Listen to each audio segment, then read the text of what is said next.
Գյուրջան Կասկադ, հասանելի բնակարաններ 65 ամիս մարման ժամկետով։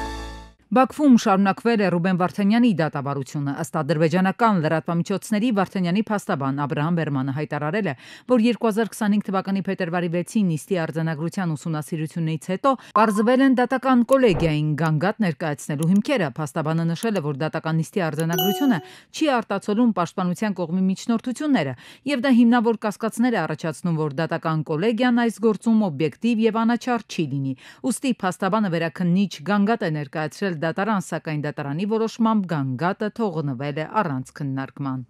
Նոր սահմանադրության տեքստը մշակման փուլում է։ Լրագրողներին ասել է Արդարադատության նախարար Սրփուի Գալյանը, հավելելով, որ առաջիկայում խորհրդի անդամների հետ կքննարկեն տեքստի պատրաստի հատվածը։ Հարցին թե ի վերջո անկախության հռչակագիրը կհանվի մայր օրենքից, թե ոչ, նախարարը պատասխանել է, որ տարբեր տարբերակներ են քննարկում, ըստ էության չհստակեցնելով հարցի պատասխանը։ Չենք քննարկել ժամանակահատվածը, թե երբ է դրվելու դա հանրաքվեի։ Երբ տեքստը պատրաստ լինի, մենք հայեցակարգային առանձին դրույթներ իհարկե հանրության դատին կհանձնենք եւ շատ մանրամասն կքննարկենք, թե ինչի մասին է խոսքը։ Այսինքն կուլիսների ետևում պահելու որևէ առիթ եւ հնարավորություն չկա, երբ ինձ հարցեր են ուղղվում, ինչու չեք ասում, ես միշտ ասում եմ, ասելու ենք իհարկե, որովհետեւ վերջնարդյունքում ժողովուրդն է քվեարկելու կողմ կամ դեմ։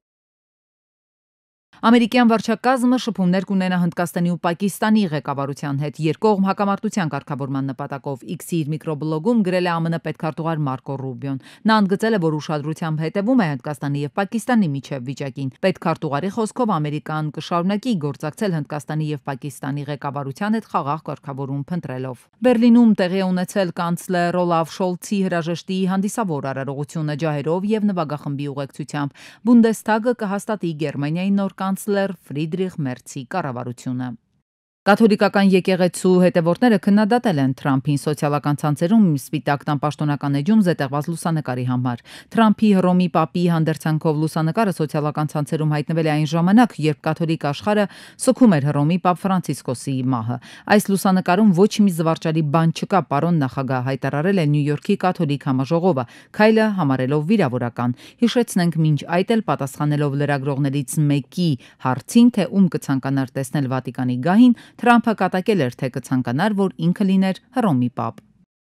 Թուրքիայի ընդդիմության առաջնորդը Օզգուր Օզելը հարձակման է ենթարկվել։ Ժողովրդի հանրապետական կուսակցության նախագահը հարձակման է ենթարկվել Աթաթուրքի անվան մշակութային կենտրոնից դուրս գալու պահին, որտեղ տեղի էր ունենում Թուրքիայի ազգային ժողովի փոխխոսնակի հրաժեշտի արարողությունը։ Անծանոթը մոտենալով Օզելին ուժեղ հարվածել է նրա դեմքին։ Հարձակվողը բերման է ենթարկվել։ Դոնալդ Թրամփը բացառել է ռազմական ուժի գործադրմամբ Կանադայի միացումը Միացյալ Նահանգներին։ NBC News-ին տված հարցազրույցում պատասխանելով Կանադային վերաբերող հարցին Թրամփը հայտարարել է. Գրենլանդիայի հետ ինչ որ բան կարող է տեղի ունենալ եւ ես անկեղծ կլինեմ, դա մեզ պետք է թե ազգային, թե միջազգային անվտանգության համար, բայց ես կարծում եմ, որ դա տեղի չի ունենա Կանադայի հետ։ Այնուամենայնիվ, եթե Կանադան Ամերիկայի Միացյալ Նահանգների մաս լինի, ապա այն արժեքավոր նահանգ կդառնա։ Դուք նույնիսկ չեք էլ կարող պատկերացնել, թե ինչ հրաշալի երկիր կարող է լինել, հավելել է Թրամփը։ Իրանն առաջարկել է Տրասեկա ծրագրի շրջանակում ստեղծել Իրան-Ադրբեջան-Վրաստան տարանցիկ միջանցք։ Առաջարկն արել է Իրանի ճանապարհների եւ քաղաքաշինության նախարարը Բաքու այցի ժամանակ։ Տրասեկան Եվրամիության առաջարկած բազմակողմ համագործակցության ծրագիր է Եվրոպա, Կովկաս, Ասիա միջազգային տրանսպորտային միջանցքի երկրների միջև տնտեսական հարաբերությունների, առևտրի եւ տրանսպորտային կապի զարգացման նպատակով։ Ուկրաինայի եւ Ռուսաստանի միջև ժամանակավոր ապառազմականացված գոտի ստեղծելու գաղափարին է անդրադարձել ԱՄՆ նախագահի Ուկրաինայի հատուկ հարցերի ներկայացուցիչ Քիթ Քելոգը, նշելով, որ Ուկրաինան պատրաստ է նման գոտու ստեղծմանը։ Քելոգը ներկայացրել է գաղափարի էությունը, ըստ որի ուկրաինացիները թե ռուսները իբրև հաշտության երաշխիք համապատասխանաբար 15 կիլոմետր հեռացնում են իրենց զորամիավորումները։ Ստեղծվում է խստորեն վերահսկվող 30 կիլոմետր չեզոք գոտի։ Հաջողության դեպքում ժամկետը կարող է նաեւ երկարաձգվել, հայտարարել է Քելոգը։ Շտապօգնության բժիշկներն իրենք են երբեմն շտապօգնության կարիքն ունենում։ Նրանց նկատմամբ ոտնձգությունների շղթան չի ընդհատվում, իրար հերթ չտալով արձանագրվող դեպքերի դատապարտումներն էլ իրենց հերթին։ Խիստ դատապարտում եմ տեղի ունեցածը, անընդունելի համարում բուժաշխատողների հանդեպ ուժի եւ բռնության ցանկացած փորձ եւ դրսեւորում։ Առողջապահության գլխավոր պատասխանատուն այս հայտարարությունը արեց աշտարակում կանչի գնացած բժիշկներին դանակով դիմավորելու հարձակվելու դեպքից հետո վարորդն էր տուժել։ Որպեսզի այս խնդիրը վերջապես լուծում ստանա, նախարար Ավանեսյանը տեղեկացնում է, խորհրդարանում արդեն նախագիծ է քննարկվում, падգամավորներն են նախաձեռնել, գնում են իրավակարգավորման ճանապարհով։ Բուժաշխատողների նկատմամբ բռնությունը քրեականացնել են ուզում։ Նախարարն էլ իր հերթին մի ուրիշ առաջարկ է դնում սեղանին՝ շտապօգնության բրիգադներին անհատական պաշտպանության միջոցներ տրամադրելու հարցը, թե ինչ նկատի ունի Ավանեսյանը, պարզ չէ, չի մանրամասնում։ Ցավոք հերթական անգամ մենք ունենք արտաքին գեղեցիկ փաթեթավորում, իբր մի խումբ մարդկանց առողջության կյանքի մասին անհանգստանալու հնարավորություն կամ առիթ իրականության մեջ այնքան ժամանակ, քանի դեռ բռնությունը ջատագովվում է, բռնությունը կիրառվում է, քանի դեռ պատասխանության չեն ենթարկվում բռնություն կիրառած անձին, սկսած թքողներից վերջացրած բռնություն գործադրողներով, մենք պարբերաբար ունենալու ենք կրկնվող իրավիճակներ, անկախ նրանից կլինեն քրեական օրենսգրքում նոր հոդվածներ, թե չեն լինի։ Բռնություն կիրառողը էմոցիայի տակ չի այդ պահին մտածում իրենք դատեն, իրենք չեն դատի, դա հոգեբանական վիճակ է։ Այսինքն այստեղ ոչ միայն պետք է քրեականացնել, բայց դրա հետ զուգահեռ պետք է այնպեսի համակարգ ստեղծել շտապօգնության, որ չլինի խնդիրներ բնակչի եւ շտապօգնության աշխատակցի մեջ։ Մեր երկրում հիշեցնենք 2018-ից բուժաշխատողների մասնագիտական գործունեությանը խոչընդոտելը նախ 300-ից 500,000 դրամի չափ տուգանքով էր պատժվում, իսկ այն բռնությամբ կամ դրա սպառնալիքով իրականացնելը 1-ից 2 ամսվա կալանքով կամ 2-ից 5 տարվա ազատազրկմամբ։ Բազմաթիվ գործեր հարուցվեցին, բայց հետո 2021-ից ուժի մեջ մտավ խմբագրված քրեական օրենսգիրքը ու այստեղ հայտնի 131.1-ը տեղ չունեցավ։ Ուրեմն հիմա ընդամենը հետքայլն է օրակարգում։ Աշխատավարձերի բարձրացման համար ներդրված ատեստացիոն համակարգը թերի է գործում, բարձրաձայնում են ազգային ժողովի ընդդիմության ներկայացուցիչները։ Հայտարարում են, թե սերժանտական կազմը եւս հաջող ատեստացիոն քննություն հանձնելով բարձր աշխատավարձ է ստանում։ Ընդդիմությունը հակառակն է պնդում, այդպես չէ։ Ատեստացիայով այսօր զինված ուժերում աշխատավարձի բարձրացում ստանում են հիմնականում շտաբային, բարձրաստիճան, տարբեր հրամանատարական պաշտոններ զբաղեցնող զինվորականները։ Պատգամավոր Մանուկյանը զինծառայողներին տրվող աշխատավարձը գնահատեց ահավոր։ Մեկ օրվա համար պատգամավորին հատկացվում է 22,000 դրամ։ Պարեկներն ըստ Գեգամ Մանուկյանի առանց ատեստացիայի 371,000 դրամ են ստանում։ Մարտական հերթապահություն իրականացնող պայմանագրային զինծառայող գիտեք ինչքան է ստանում։ Մենք ստացել ենք 22,000 դրամ, Պարեկը մոտավորապես ստացել է 11,000 դրամ մի օրվա համար։ Մարտական հերթապահություն իրականացնողը ստացել է 1,700 դրամ։ Մենք ձեր ասած օրական 1,700 դրամ աշխատավարձ հասկացողություն առհասարակ չունենք։ Ուրեմն դա մինիմալն եմ ասում, մարտական հերթապահություն իրականացնողներին մոտ 4,000 է, սակայն կապված դիրքերի կահավորվածության վիճակից նաև դրա վրա ավելանում է գումար։ Այսինքն առնվազն ստանում է աշխատավարձ, դրա վրա ավելանում է հավելում առնվազն 4,000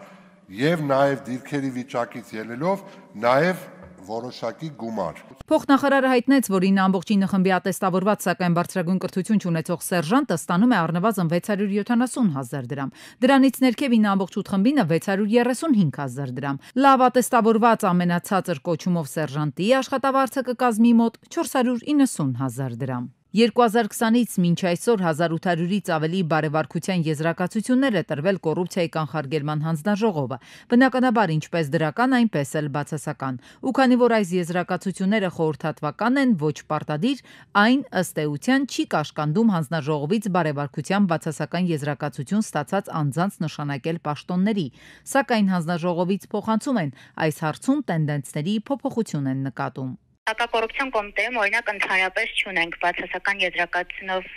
նշանակումներ, դատական դեպարտամենտում բավականին նվազել է թիվը, դատախազությունում է պահպանվում, այնտեղ արդեն մի փոքր շատ են։ Բարեվարկային բացասական եզրակացությամբ դատախազությունում պաշտոնների նշանակվողները հակակոռուպցիոն հանձնաժողովից փոխանցում են, գործող դատախազներն են նրանք, ովքեր ընդգրկված են առաջխաղացման ցուցակում, այսինքն ոչ թե օրինակ դատախազ դառնալու թեկնածուների ցուցակում հայտնվել ցանկացողները։ Կոչվում է փակմասրից հիմնական խնդիրը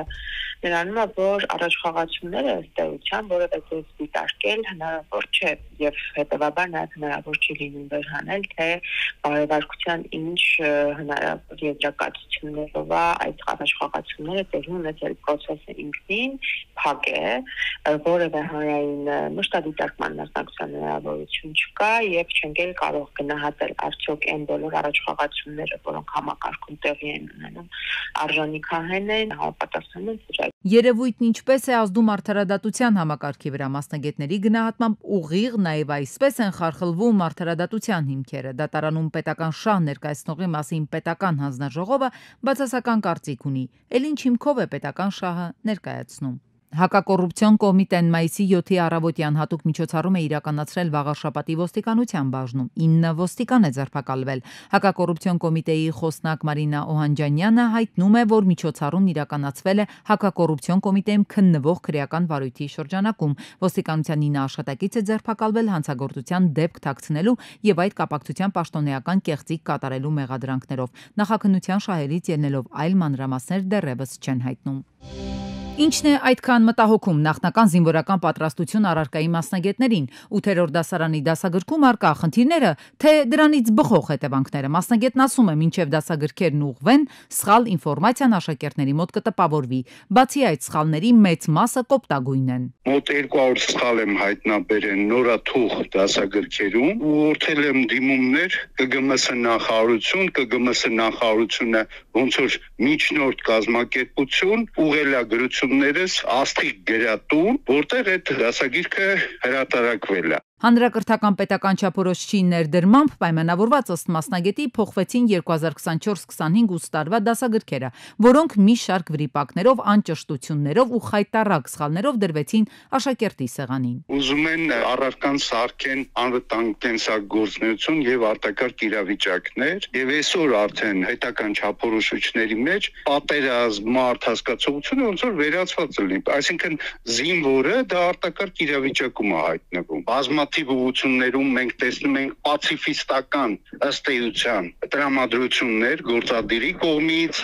օրենսդիրի կողմից, որոնք փաստացի ցույց են տալի այն կարգավիճակը, որը պատերազմից հետո գտնում է Հայաստանը։ Տեխնիկական սխալներից բացի դասագրքերում քիչ չեն նաև բովանդակայինները։ Չկա հայկական զինված ուժերի համազգեստի որևէ նկար դասագրքի մեջ, ՆԱՏՕ-ի բլոկի մեջ մտնող ըստ երևույթի թուրքական բանակի համազգեստի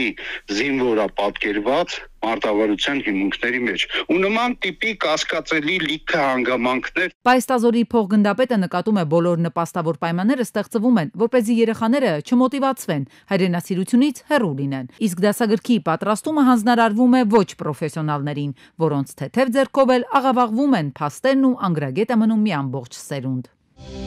Ակտիվ ցիկլոնը վերջին օրերին իր հետ Հայաստան էր բերել կարկուտ։ Արարատի մարզի Բյուրավան գյուղում 40 րոպե տևած ուժգին կարկուտը հողին է հավասարեցրել ամիսների չարչարանքը, ակնկալած բերքն ու գյուղացիների հույսը։ Մի քանի ծիրանան այդպես ինչ արի։ Դες ինչ արի։ Չգիտեմ։ Ծիրանի ու ելակների այգիները մեծ վնաս են կրել, ելակը հավաքել չեն հասցրել ու քանի որ կարկուտը համատարած բնույթ է կրել, շատ գյուղացիներ են տուժել։ Որ ասպա կարկուտը ծեծած տեղն է ծեծում։ Որ պետք է մի քանի օր հետո հավաքեիք, չէ՞։